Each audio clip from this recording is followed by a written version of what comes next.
자, 고양 앞에서 오른쪽 빈칸 채워보도록 하겠습니다. 시적 상황 첫 번째를 보시면 시작하자는 고양을 가까이 두고도 갈 수 없는 상황에서 고양을 그리워하고 있습니다. 네, 그러니까 두 번째 빈칸도 그리움. 자, 3번에 귀향의 통로라고 되어 있습니다. 고향으로 돌아갈 수 있는 통로가 있기는 있어요. 가지 못할 뿐이지 있을 수 있는데 그게 바로 나룻가. 2연에 나와 있는 나룻가고요. 그 다음에 두 번째 빈칸 고향 소식을 접하기 위한 일시적 위안의 공간. 우리가 이제 문학과 서가를 보실 때는 근본적으로 갈등의 해소가 되는지 일시적으로나마 갈등이 해소되는지 이런 것들을 좀 이제 잘 보셔야 되겠는데 고향으로 돌아갈 수는 없기 때문에 완전히 위안을 받을 수는 없습니다만 나름 위로를 받는 것이 고향 가차운 주막이죠. 주막이라고 써도 맞습니다. 네, 그런데 칸이 좀 비교적 넓잖아요. 네, 고향 가차운 주막이라고 쓰는 게 모범 답안이긴 했네요.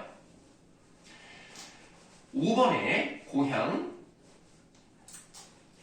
자, 이번에는 전문가의 삽을 씻고 빈칸 채워보겠습니다. 당연히 첫 번째 빈칸은 삽. 두 번째, 시적 화자의 정서와 태도인데요. 천연적이라고 말씀을 드렸죠. 그리고 다음 거를 좀 뭘 써야 될지 몰랐을 거예요. 소극적입니다. 자, 3번 첫 번째 삽, 두 번째 달. 저번에 말씀드렸듯이 일반적으로 시에서 달은 또 별 이런 것들은 긍정적인 의미를 갖는 경우가 상당히 많습니다만 여기서의 달은 그렇지 않고 반복되는 모습만 보여주기 때문에 좀 독특하게 사용되었다. 이런 걸 좀 기억해 두시면 좋겠어요. 4번 구체적인 삶의 모습을 자연물에 빗대었습니다. 그러니까 우리가 저와 같아 살아갈 때 그 저가 물 또는 달이기 때문에 자연물에 빗대었다. 5번 가난한 노동자의 삶에 비애, 슬픔이라고 써도 되겠습니다. 네, 비애. 자, 그러면 이제 객관식 한번 해보도록 하겠습니다. 1번의 답은 1번, 2번에 2번, 3번에 2번, 4번에 4번입니다. 오! 왜 이렇게 좋아해? 세 문제 집었는데 두 문제 먹었어. 그냥 뭐 찍는 것도 실력입니다. 재밌었다. 자, 2번 문제 한번 보도록 할게요. 적절하지 않은 것을 골라보라고 했어요. 우리가 B를 한번 볼까요? 다 녹지 않은 얼음장 울멍울멍 떠내려간다. 얼음이 있었고 얼음이 다 녹지 않았다는 얘기는 일단 계절적 배경이 나타나 있다고 보시면 되겠죠. 그래서 이제 좀 녹을랑 말랑하고 있는 그때이기 때문에 뭐 겨울이랑 이제 봄이랑 뭐 그 사이쯤인가라고 생각하시면 될 것 같습니다. 그러면 보기 2번에서 B에서는 시각적 심상을 활용했다. 맞죠? 현실과 대비된 과거의 삶을 회상한다. 아닙니다. 떠내려 간다라고 되어 있기 때문에 일단 현재형 사용되었고요. 지금 내 눈앞에 펼쳐져 있는 모습을 묘사하고 있는 것 뿐입니다. 과거의 삶을 회상하는 것과는 관련이 없습니다. 2번이었고요. 혹시 다른 문제에서 질문 있으실까요? 그럼 없으시면 이제 우리가 다음에 있는 우리 3개 해설을 했어요. 그쵸? 쉽게 쓰여진 시를 할 차례가 됐습니다. 진짜 오늘 숨이 좀 안타깝네. 오늘 좀 몸이 아파가지고 이 쉽게 쓰여진 시는요 고등학생이라면 무조건 배워야 돼요. 외워야 돼요? 배워야 돼요. 네, 이거 시는 외우지 않아도 됩니다. 근데 가끔 학교 선생님들 중에서 약간 괴짜가 있어요. 그래서 시를 외우라고 하는 사람도 있기는 있습니다. 물론 외웠을 때 효과도 물론 있죠. 네, 그러나 선생님은 개인적으로 문학이라는 것은 외우는 것이 아니기 때문에 외운다고 다 되는 것은 아니다. 그리고 심지어 어떤 선생님들은 고전 시가를 외우라고 하는 경우도 있습니다. 미쳤다. 청산별곡이라는 작품을 외우라고 하는 게 있는데 그게 총 8개의 연으로 이루어져 있고 글쎄요 뭐 몇 글자인지는 잘 모르겠습니다만 한 연에 한 40자가 있다면 그걸 8번 외운다는 거 너무 많죠. 뭐 어쨌든 쉽게 쓰여진 시는 진짜 너무너무 좋은 시고 선생님이 상당히 좋아하는 시입니다. 개인적으로 1번 시라고 해도 될 만큼 좋아하는 시예요. 네. 누가 썼습니까? 윤동주. 윤동주가 썼습니다. 윤동주 하면 우리가 일제강점기 때 사람이라고 생각하시면 되겠고요. 윤동주는 나쁘게 말하면 자기 복제가 좀 심합니다. 그리고 굉장히 좀 어떻게 보면 좀 소극적이기도 하고요. 계속 반성만 해요. 반성만 하고 부끄러움을 느끼고 계속 그런 시만 주로 썼다라고 보시면 되겠습니다. 그러나 우리가 뭐 그런 걸 다 떠나서 내용 자체는 상당히 좋고요. 심지어 형식과 내용이 유기적으로 짜임이 잘 있는 그런 시다라고 보시면 되겠습니다. 그래서 이 정도는 공부를 해야 우리가 좀 수준 있는 공부를 했다라고 말할 수 있을 정도라고 생각합니다. 볼게요. 이게 원래 굉장히 길어요. 긴데 이 중간중간 보시면 사선이 있는 게 보이시죠? 이 사선은 행을 구분하는 겁니다. 그러니까 우리가 봤을 때는 첫 번째 줄이지만 그 첫 번째 줄에 해당하는 게 두 개의 행이에요. 그리고 그렇게 그러니까 한 줄이 한 연으로 보시면 돼요. 네. 한 줄이 한 연이에요. 뭐가 문제죠? 그러니까 한 연이 두 개의 행으로 되어 있다는 얘기입니다. 자, 한번 보도록 합시다. 창밖에 밤비가 속삭여요. 띠로림. 그러니까 밤비에다가 네모할게요. 여기 안 넣어. 밤비에 네모하시고 일단은 밤 플러스 비입니다. 두 개가 나왔어요. 일반적인 해석으로 가겠습니다. 밤이라고 하는 것은 일반적으로 어둡죠. 그래서 좋은 경우보다는 나쁜 경우가 많습니다. 비라고 하는 것도 눈에 비하면 조금 우울할 때 쓰이는 게 맞습니다. 그러나 우리가 아직은 그렇게 파고 들어가기에는 좀 위험성이 있죠. 그러니까 우리가 밑밥으로 깔아는 못해 그거 다라고 결정 지으시면 안 돼요. 아닐 수도 있기 때문에 일단 우리는 눈에 보이는 것만 할 거예요. 밤비라고 되어 있습니다. 그럼 딱 정확하게 뭐는 나와 있으니까 시간적인 배경은 나와 있다. 이건 확실하잖아요. 밤이잖아요. 자, 창밖에 밤비가 속살거려. 뭐 의인화도 사용됐습니다만 그거는 필기하지 않겠습니다. 육첩방은 남의 나라입니다. 육첩방 네모해 볼게요. 그럼 우리가 이게 육첩방이란 말이 나와 있으면 참 좋은데 뜻은 따로 나와 있지는 않습니다. 다만 육첩방은 남의 나라라고 되어 있단 말이에요. 그럼 일단은 우리나라는 아니에요.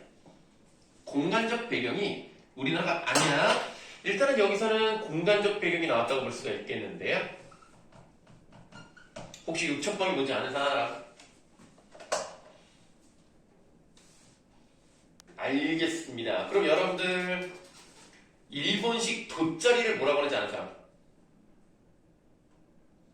알겠습니다. 일본식 돗자리를 뭐라고 하냐면 다다미라고 해요. 여러분들은 아직 좀 나이가 좀 어리기도 하고 취향도 아마 아니라서 일식집 가본 사람이 있어요? 네. 그러니까 초밥집이라고 하면 안 되고 일식집. 일식집 딱 하면 어떻게 생겼어? 방이. 일본처럼. 묘사 좀 해볼래요? 딱 들어가면 약간 나무살 같은 게 이렇게 착착착착 돼 있는 무슨 이렇게 그런 게 깔려 있고 그리고 의자가 아니야. 바닥에 파여 있어. 모르냐? 그거 갈매기살 먹으라고 그렇게 돼 있는데. 아니 뭐 갈매기살집이 다 그렇게 생긴 건 아니고요. 그래서 그렇게 돼 있고 그렇게 이제 나무살 같은 게 착착착 돼 있는 뭐 그런 거를 다다미라고 하는 거예요. 그럼 육첩방은 뭐냐? 이런 다다미를 6개 깔 수 있을 정도의 크기의 방을 말하는 거예요. 그게 육첩방입니다. 재널님. 네? 넓다고요. 넓은 거 아니에요? 네? 넓은 거 아니에요? 아니 그 다다미 하나가 그렇게 큰 건 아니에요. 다음. 자 그래서 이 육첩방이라는 것은 결국 일본이라는 얘기입니다. 일본이기 때문에 지금 일제강점기 때 일본에서 유학 중인 거예요. 화자를 구속하는 시대 상황을 의미하기도 합니다. 윤동주가 공부를 잘했던 건 아십니까? 네. 윤동주가 우리나라에 대학교 어디 간지 알아요? 서울대학교. 아니야. 서울대를 가진 않았어요. 고려대학교. 아니요. 그 당시에 연희 전문학교를 갔어요. 연희 전문대. 전문대가 아니에요. 전문학교가 지금의 대학교예요. 연희 전문학교를 갔는데 그 연희 전문학교가 나중에 이름이 바뀌어요. 서울대. 아, 왜 자꾸 서울대 아니면 대학이 없냐? 카이스트. 그 당시에 카이스트가 어디서, 그리고 문과생이 무슨 카이스트를 가. 갈 수도 있죠. 갈 수 없어. 무슨 문과생이 뭐 하버드 한국대 가서 소리 하고 있네. 카이스트 있지. 여기. 그래서 나중에 그 선교사였던 세브란스가 있죠. 연세? 네, 그 연희 세브란스. 그래서 연세대학교의 전신이 연희 전문학교입니다. 그래서 공부 잘했어요. 물론 이제 그 당시 돈이 있어야 가는 거긴 했지만, 뭐 집안이 또, 할아버지가 또 돈이 많아요. 그래서 뭐 어쨌든 연희전문을 갔고, 거기서 또 이제 일본 유학을 갑니다. 일본 유학을 가려면 꼭 어떤 절차가 있어요. 뭘 해야 되는지 알아요? 장시개명. 맞아요. 창씨개명을 해야 됩니다. 천로. 창씨개명을 해야 되기 때문에 고민을 많이 합니다. 이거 결국 내가 공부를 해가지고 나 잘 살려고 어떤, 물론 뭐 이제 창씨개명 하는 것 자체가 민족을 배신한다고 말할 수는 없죠. 왜냐면 거의 대부분의 국민들이 먹고 살아야 되기 때문에 창씨개명을 하긴 했어요. 그럼 어쩔 수 없는 거지만 내가 굳이 그렇게까지 할 필요 있는가? 내가 이렇게까지 해서 유학을 가야 되는가라는 생각을 했을 때 그때 어떤 조언을 듣죠. 그래서 공부를 하기 위해서 가는 것은 민족의 힘을 기르기 위해서 가는 거기 때문에 창씨개명은 그냥 수단일 뿐이지 거기에 너무나 많은 의미를 두지 말아라. 우리 민족을 위해서 가는 거라고 생각을 하고 가라. 그래서 이제 하고 간 거예요.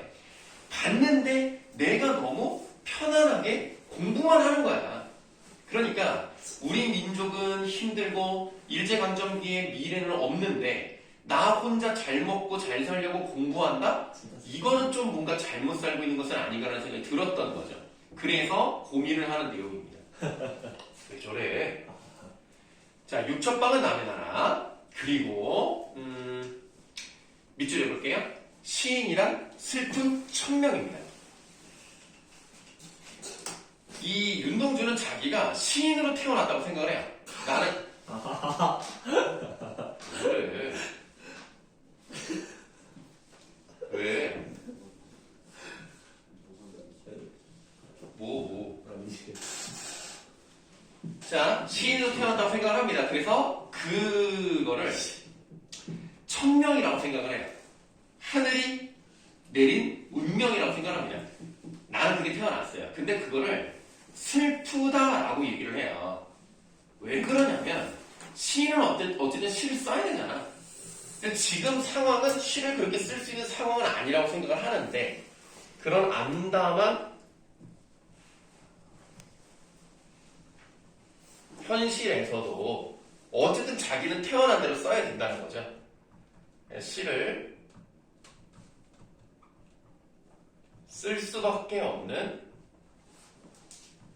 괴로운 심정을 이야기하고 있는 부분이에요.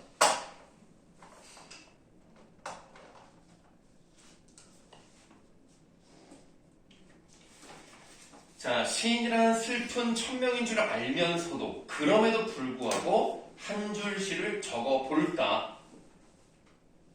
땀내와, 땀내에서 꺽쇠를 이렇게 열어볼게요.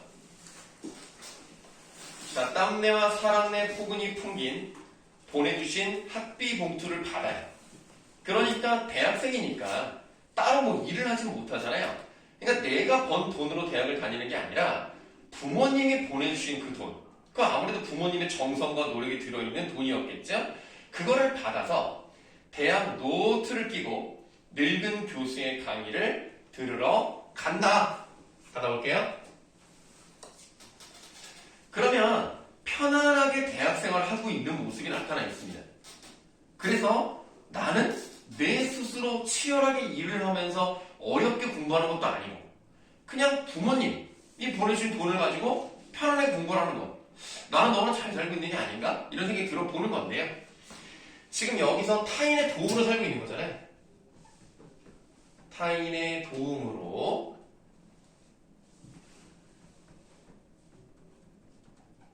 유학 생활을 하는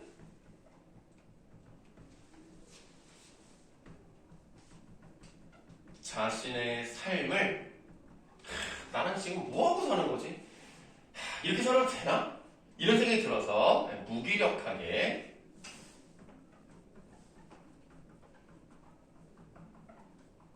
바라본다.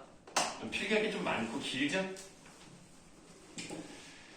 그래서 그냥 나는 그냥 늙은 교수의 강의를 들으러 가는 것이다. 여기서 이제 늙은 교수라는 말에 대해서 따로 필기하지는 않겠습니다만 우리가 이제 시를 해석할 때 이 시가 완벽하다고 해석을 한다. 뭐 이렇게 말씀드린 적이 있는데 그럼 굳이 늙은이란 말을 넣었을 때는 이유가 있을 것이다. 물론 실제로 교수는 나이가 있죠. 뭐 젊은 사람부터 교수가 되는 굉장히 드물기 때문에 특히 옛날일수록 좀 나이가 많은 사람이 교수였겠죠. 그러니까 이 교수가 늙었다는 얘기를 굳이 하는 얘기는 뭐냐면 지금 우리가 살아가는 시대에 필요한 정신을 얘기하는 것이 아니라 과거에 그냥 정해져 있는 그냥 답습하는 그런 삶을 가르치는 거죠. 그런 교수의 강의를 들으러 가면서 나도 그냥 옛날 사람들이 추구하던 그런 거나 배우면서 지금 필요한 지식을 배우지 않고 시대정신 없이 그냥 살아가고 있는 것이 아닐까? 이렇게 생각하시면 될 것 같습니다. 생각해보면 어린 때 동무들 하나둘 죄다 잃어버리고 라고 되어 있는데요. 이 동무들이라는 말을 그냥 순수하게 친구들이 하나둘 살아났다. 예를 들면 죽었을 수도 있고 다른 나라로 떠났을 수도 있고 어디로 잡혀갔을 수도 있고 뭐 이런 것들을 의미하는 거라고도 볼 수 있고요. 아니면 이 어릴 때 동무들을 내가 어렸을 때 가지고 있었던 어떤 순수한 꿈, 가치 뭐 이런 것들이라고 생각을 한다면 그런 것들도 잃어버린 것일 수도 있다. 뭐 이렇게 해석을 하는데 따로 쓰진 않겠습니다. 자, 그 다음에 이제 밑줄을 쭉 펴볼 건데요. 나는 무얼 바라? 나는 다만 홀로 침전하는 것일까? 라고 돼 있어요. 그래서 만약에 위에 있는 부분을 순수함이라고 이제 해석을 해본다면 나는 순수함 그리고 올바른 가치 이런 것들을 잃어버리고 나는 도대체 왜 살지? 나는 왜 이러고 있는 거지? 그리고 나는 이상을 향해서 뻗어나가는 사람이 아니라 뭔가 주저앉고 현실에 안주하는 삶을 사는 건 아닐까? 나는 왜 그러고 있지? 이렇게 생각을 하는 거죠. 그래서 이 밑줄 친 부분에 좀 필기를 길게 해볼 건데요. 조금 어려운 말을 써봅시다. 자, 내면적 자아와 내면적 자아 현실적 자아의 갈등이 일어나고 있는 거죠. 자, 여기서 내면적 자아라고 하는 것은 내가 꿈꾸는 멋진 자아가 있을 거 아닙니까? 그러니까 여러분들도 예를 들어서 내가 꿈꾸는 어떤 모습이 있을 거 아닙니까? 그럼 그 모습에 가기 위해서는 내가 마음속에서 뭔가 이루어야 된단 말이에요. 그런 것들을 내면적 자아라고 보고 그럼에도 불구하고 여러분들의 현실에서는 내가 하고 싶은 게 또 많아. 그러니까 내가 꿈꾸는 그런 이상적인 모습을 향해서 가지 못하게 만드는 여러 유혹들 이런 것들에 주저앉고 이런 것들에 휘둘리는 그런 현실적 자아가 있을 거란 말이야. 그런 내면적 자아와 현실적 자아가 갈등하는 그런 부분이 나타나 있는 거고요. 그런 갈등 속에 이루어지는 자기 성찰의 과정이 나타나 있다.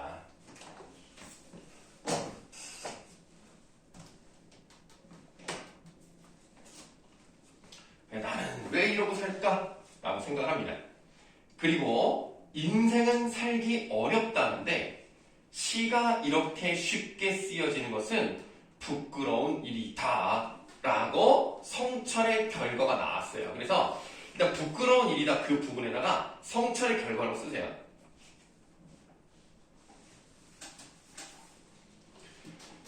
자, 인생은 살기 어려운 거네요. 인생은 힘들게, 특히 뭐 우리도 어렵지만 이 당시는 정말 삶의 생존 자체가 어려웠는데, 그리고 우리 민족의 미래가 절대 보이지 않았던 그런 시대이기 때문에 시라는 것은 쉽게 쓰여지면 안 돼요. 왜? 시라는 것은 인생을 탐구하고 인생의 본질이 무엇인지를 써내려가는 과정이라고 생각했을 때 시는 이렇게 쉽게 쓰여지면 안 돼요. 근데 내가 시를 쉽게 쓴다는 것은 나는 현실에 그냥 편안히 살고 있는 사람인 거야. 그래서 나는 부끄럽다 라는 성찰의 결과가 나왔다고 보시면 되겠습니다. 자, 지금까지 우리가 이제 읽어본 부분이 하나, 둘, 셋, 넷, 다섯, 여섯. 잠깐만요. 하나, 둘, 셋. 뭐 7연까지 읽었다고 보시면 되겠네요. 그럼 여기까지는 뭔가 좋은 내용은 딱히 없어요. 그리고 이렇게 끝나면 안 되지. 우리가 더 나은 부분으로 나아갈 수 있겠지. 그래서 지금 여러분들이 필기하고 있는 펜 말고 다른 색깔 펜이나 형광펜 같은 게 있으시면 지금까지 읽은 부분과 그 다음에 나오는 부분 사이에다가 줄을 쭉 그시면 돼요. 그래서 앞부분과 뒷부분을 나눠볼 거예요.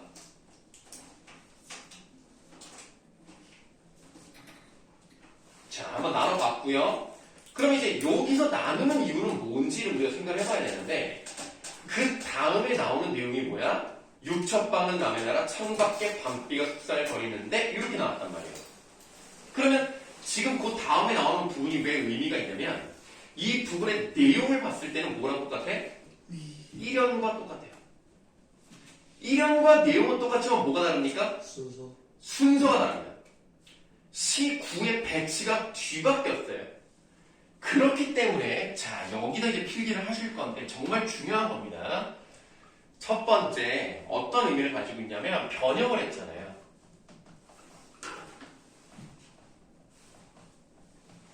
선생님이 저번에 그랬습니다. 좋은 시라는 것은 형식과 내용이 유기적인 짜임이 있어야 된다. 형식적인 면에서 뒤집어지게 나왔다면 내용적인 면에서도 뒤집어지는 게 나올 것이다. 이렇게 추측을 해볼 수가 있고요. 그래서 뒤집어졌다는 것은 이제 이 형식적 변형을 통해서 화자의 인식이 전환되는 과정을 우리가 알 수 있을 거예요.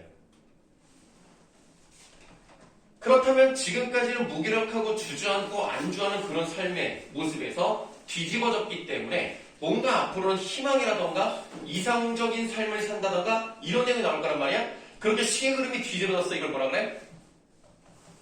시상이 전환되었다.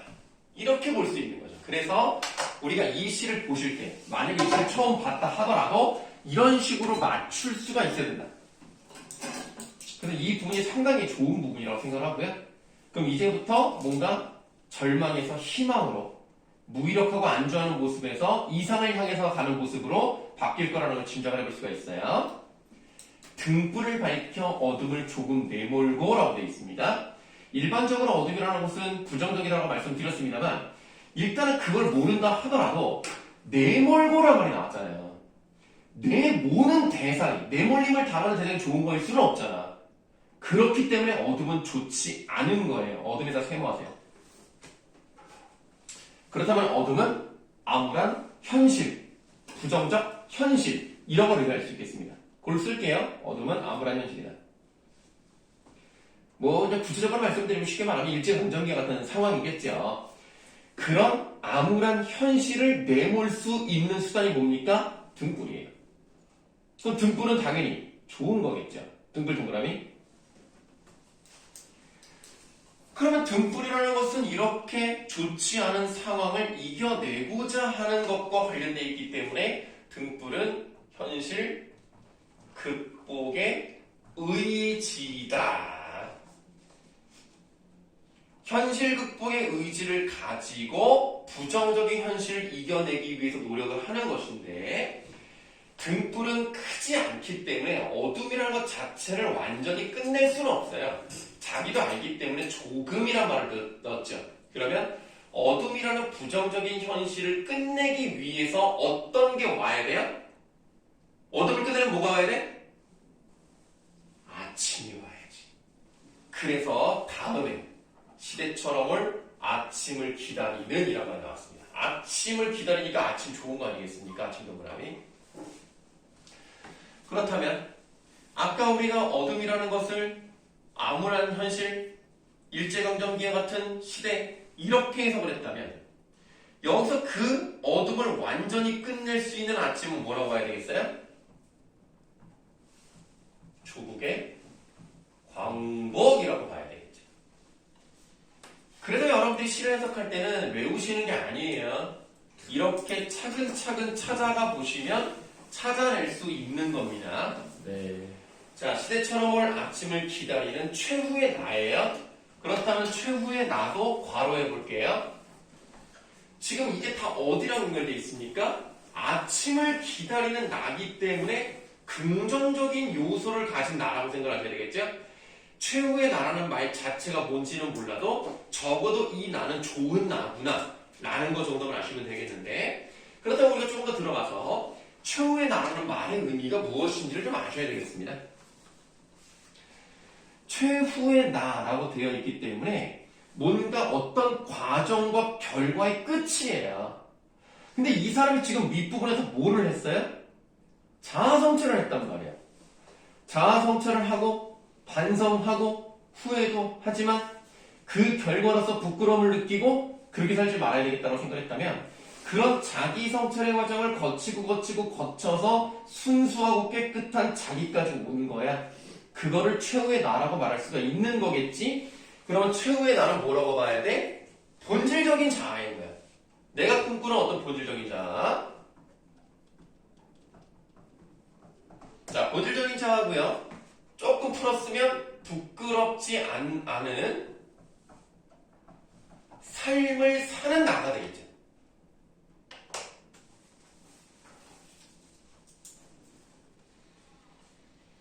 자, 그래서 우리가 괄호친 부분에 이게 본질적 자아인지까지는 도달하지 못할 수 있지만 한번 열어드렸고요.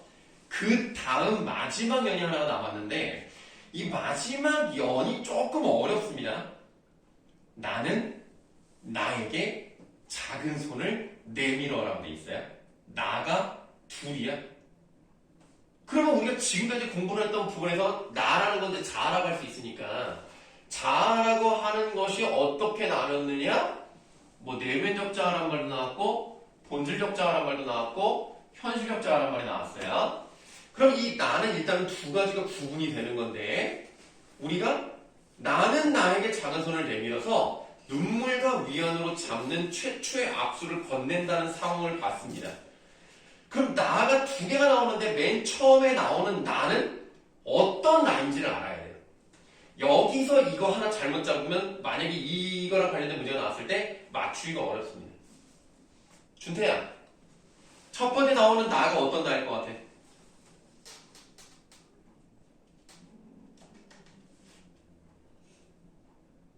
둘 중에 하나입니다. 자, 내면적 자아입니까? 현실적 자아입니까? 누가 손을 내밉니까?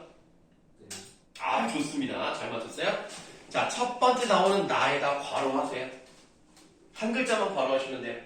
이게 바로 내면적 자아입니다. 그 위에 나와 있는 최후의 나랑 같은 거예요. 그렇다면 두 번째 나오는 나는요, 역삼각형으로 표시하세요. 왜냐면 위에 세모친 게 있기 때문에 역삼각형으로 해서 얘가 현실적 자아예요. 우리가 왜 이렇게 생각을 하셔야 되냐면 누군가에게 위로를 준다는 얘기는 뭐 이렇게 말하면 좀 이상하지만 그 위로를 받는 대상보다 내가 감정적이나 심정적으로 약간 위에 있어야 그래야 위로를 하는 거지. 내가 그 사람보다 더 절망적인데 어떻게 위로를 해.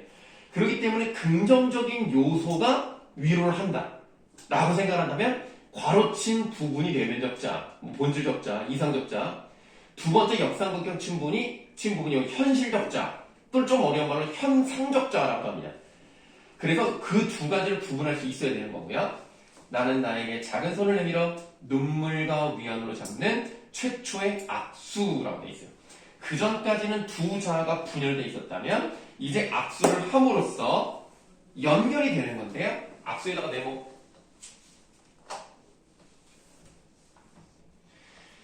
이 악수는 어떻게 필기하면 될까, 효민아?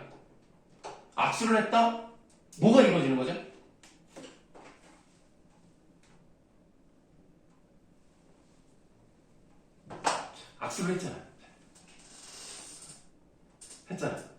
두 자아가 이제 어떻게 된 거야?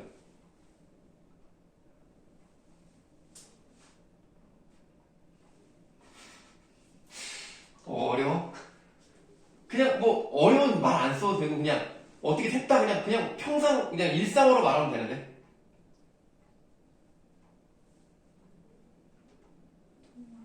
좋습니다. 동화라는 말이 뭐 정답이라고 말할 수는 없지만 좀 어려운 말로 다른 말을 써볼게요. 비슷하긴 한데 합일 하나가 된 거죠. 자아가 분열되어 있지 않고 이제는 하나가 됐다는 겁니다. 그러니까 현실적인 자아와 이상적인 자아가 하나가 됐다는 얘기는 지금 우리가 쉽게 말하면 몸뚱이를 가지고 우리가 꿈꾸는 자아의 모습을 가지고 가야 되겠다. 그래서 현실의 유혹을 이겨내고 내가 멋진 삶을 살아야 되겠다라고 생각을 했다.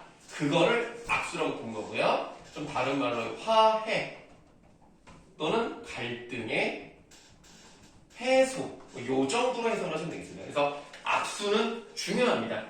악수는 시에서 많이 나와요. 네, 이렇게 쉽게 쓰여진 시 한번 해봤고요. 상당히 공부하기 좋은 시라고 생각하시면 되겠습니다. 자, 그러면 뭐 이제 이 부분이 산길에서는 저번 시간에 했었습니다만 이제 여기 숙제가 나가는 거죠. 산길에서 쉽게 쓰여진 시, 이 부분 숙제 나가는 것이고 다음으로 갑시다. 네, 저번 시간에 초원이 끝났기 때문에 복숭아 나무를 하면 되겠죠. 칠판 좀 지울게요.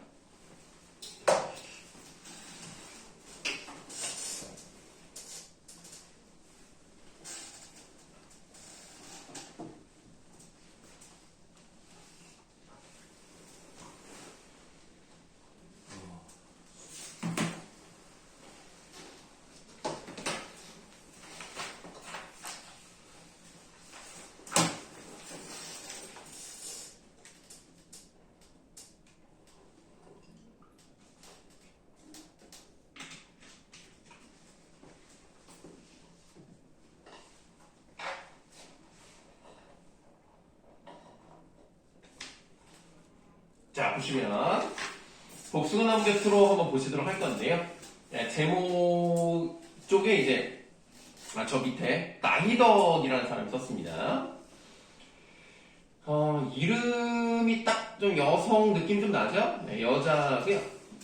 그리고 뭐 교수님이시기도 합니다. 지금 살아계시고 뭐 이 사람의 시가 뭐 굉장히 의미가 있다 뭐 이런 것보다는 뭐 수능특강이나 수능 완성에 종종 실리는 작가입니다. 이 작품이 실제로 수능특강에 실린 적도 있고요. 그래서 뭐 그런 의미에서 한번 보는 게 괜찮습니다. 왜냐면 우리가 1980년대까지는요 여성 작가가 별로 없어요.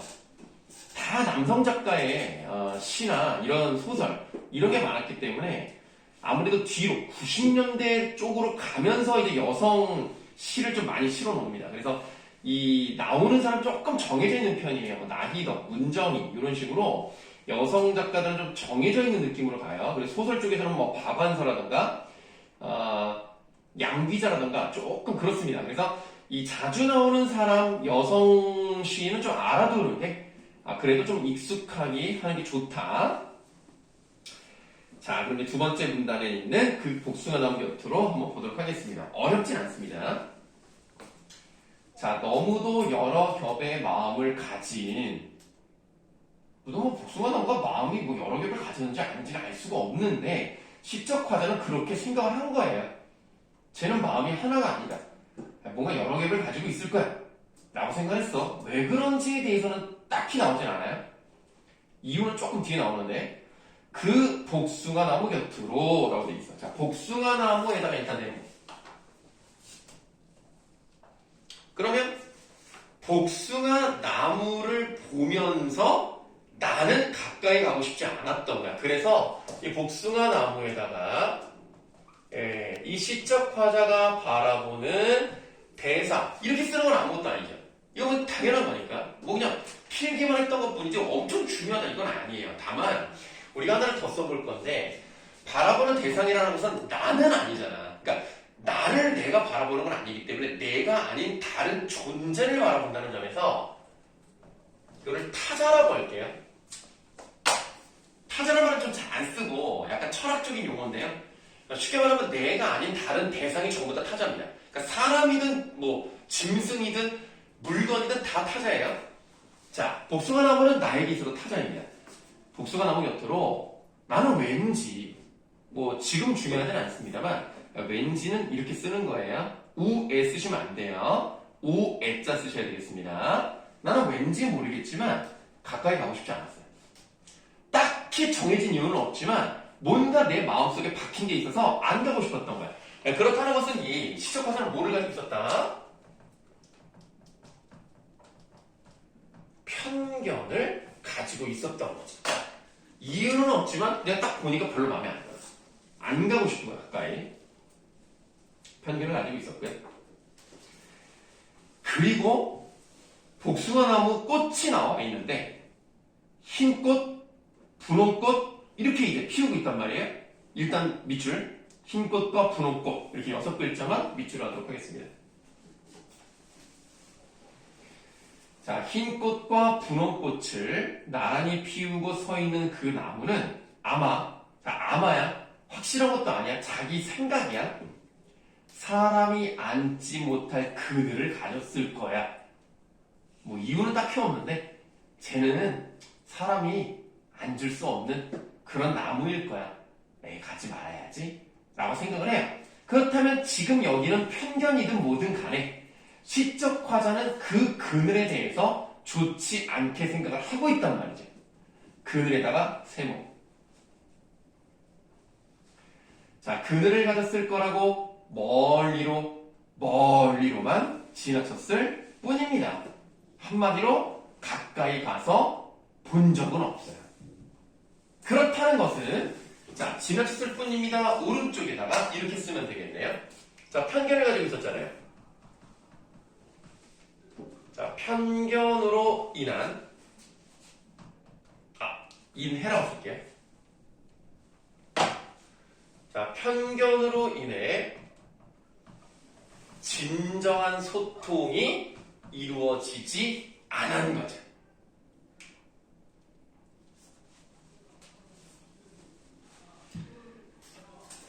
자, 그래서 지나쳐서 멀리서만 본 거야. 가까이 가본 적이 없어.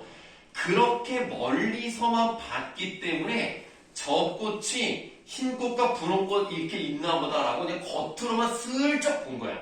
그럼 아까 밑줄 친 흰 꽃과 분홍 꽃에다가 써보도록 할 건데요.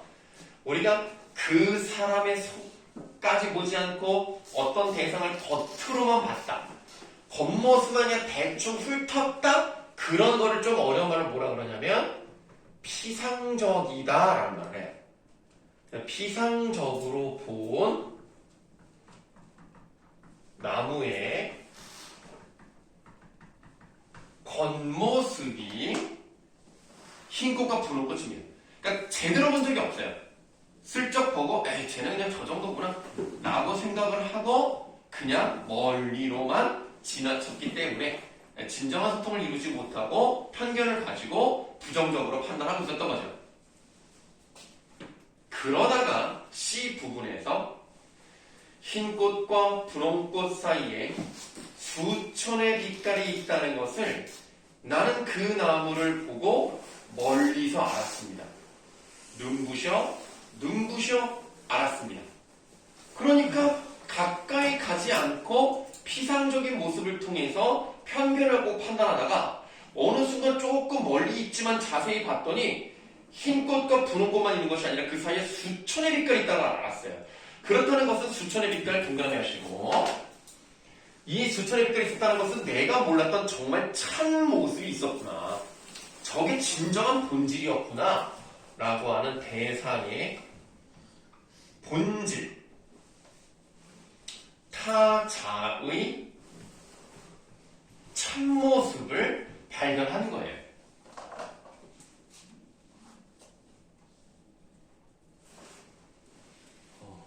그것을 알게 된 겁니다. 아, 내가 잘못했구나. 내가 좀 고정관념을 가지고 바라봤구나 라고 생각했기 때문에 여기서 이제 알게 되었고, 그렇다면 C라고 묶여져 있는 부분을 한번 필기를 해볼게요. 왼쪽에 자리가 좀 있죠? 네, 거기다가 대상에 대한 이해를 했죠? 아, 얘는 원래 이런 애였구나. 그리고 그것을 깨달았기 때문에 자기 자신도 성숙해가는 과정을 갖게 된 거죠. 아래줄요? C의 왼쪽에 있어요. C 왼쪽.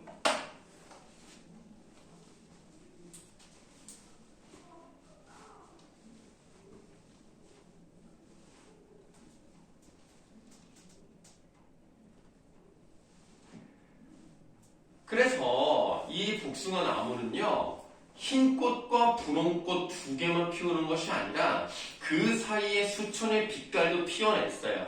얼마나 많은 꽃빛을 피워내고 싶었겠습니까? 피우고 싶은 꽃빛이 너무 많은 그 나무는 그래서 외로웠을 거예요. 왜 외롭지?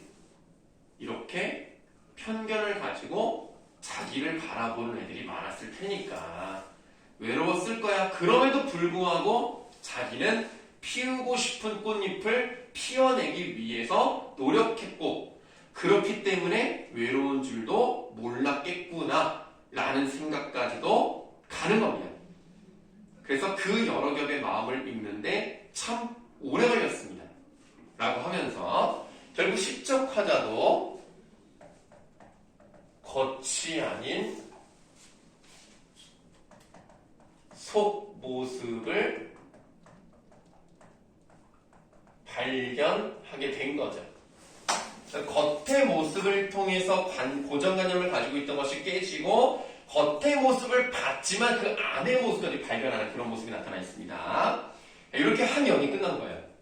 A부터 D까지가 하나의 연입니다. 그리고 이제 마지막 두 번째 연을 보시면 되겠는데요. 흩어진 꽃잎들이 어디 먼데 닿았을 무렵, 꽃잎은 떨어지기 마련이니까, 그러면 조금 풍성했던 꽃들이 하나씩 사라지면서 조금 심심한 그런 모습이 나왔겠죠.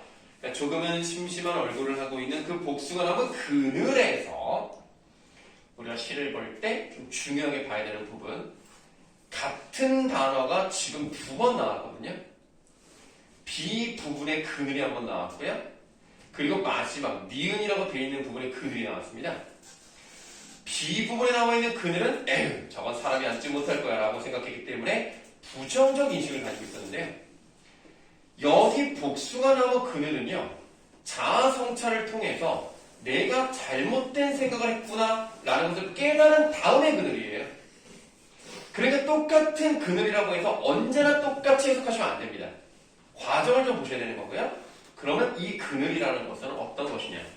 자, 그늘에 일단 동그라미 하시고, 이 그늘에서 가만히 들었대요. 그러면 뭘 할 수 있어? 시적 화자가 복숭아나무 곁으로 왔네.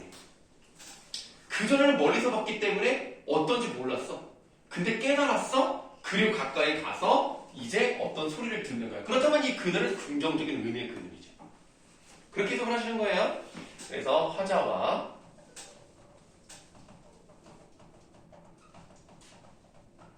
대상 사이에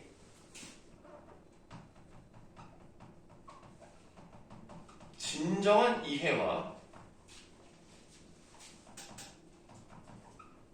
화해가 이루어지는 공간입니다. 이런 것들을 많이 물어봅니다. 모의고사 같은 형태에서 같은 거에 이제 밑줄을 쳐놓고 의미를 물어보는 경우가 많아요. 그래서 B의 그늘, E의 그늘 이렇게 이제 구분하는 거 잘 하셔야 되고요. 이 그늘에서 가만히 들었대요. 어떤 걸 들었습니까? 저녁이 오는 소리를 들었죠. 일단은 저녁에다가 동그라미 좀 해볼게요.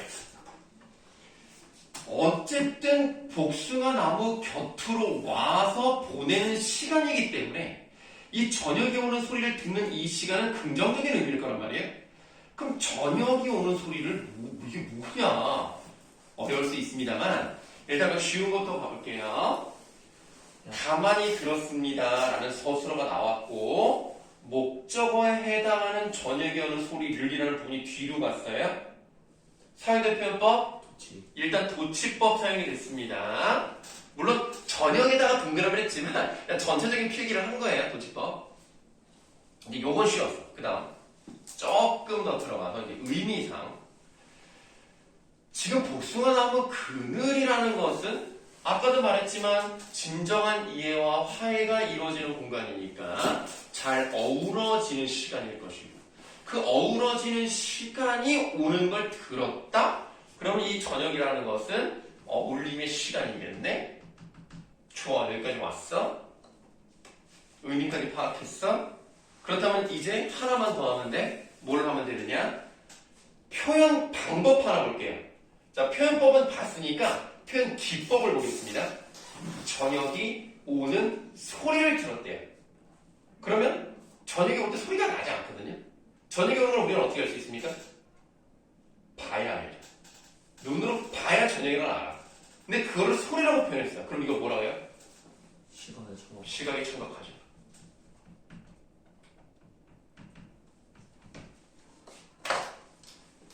대단한 시는 아니지만 그래도 우리가 좀 알아야 되는 표현법, 표현 방법, 그리고 의미 이렇게 좀 한 번쯤은 볼만한 시였다. 그리고 아까도 말씀드렸지만 좀 자주 나오는, 종종 나오는 그런 작가이기 때문에 알아두는 게 좋겠다. 그럼 이 부분도 당연히 숙제예요. 그럼 우리가 지금까지 뭐 2교시까지 했는데 그럼 이제 그 독서 지문 2개 그리고 문학도 지금 2개 이렇게가 숙제로 나가는 겁니다. 오늘은 어쩌면 저번에 숙제가 적게 나왔기 때문에 오늘은 좀 많이 나갈 수 있겠네요. 쉬는 시간 갖도록 하겠습니다.